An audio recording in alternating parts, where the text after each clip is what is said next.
ईद उल अज़हा जनाब हमारे यहाँ पर आ चुकी है और इस ईद के ऊपर डॉक्टर हमज़ा और जनाब मेरी सारी की सारी टीम की तरफ से आप सब लोगों को ईद उल अज़हा मुबारक। अब यहाँ पर नो डाउट पेट्रोल की कीमतें बहुत ज़्यादा आसमानों को छू रही हैं। ईद उल अज़हा कुर्बानी भी हम लोगों ने करनी है, तो बहुत से लोगों के जो बजट हैं वो आउट हुए हुए होते हैं। तो इस मौके पर मैं आप लोगों के साथ हूँ और आप लोगों के लिए एक खुशखबरी लेकर आया हूँ कि जो हमारी वेबसाइट है www.drhamza.pk उसके ऊपर सब प्रोडक्ट्स के ऊपर फ्लैट 10% सेल जो है वो लग चुकी है।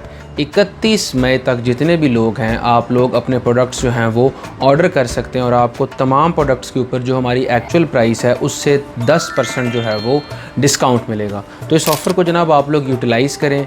काफ़ी सारी फ़ीमेल्स जिनको PCOS के मसाइल हैं वो इससे फ़ायदा उठाएँ। जो मर्द हज़रात बैरून मुल्क से आ रहे हैं उनके स्पर्म्स की रिपोर्ट्स का प्रॉब्लम आ रहा है वो भी इससे फ़ायदा उठाएँ और अपनी ज़िंदगियों को बेहतर बनाएँ।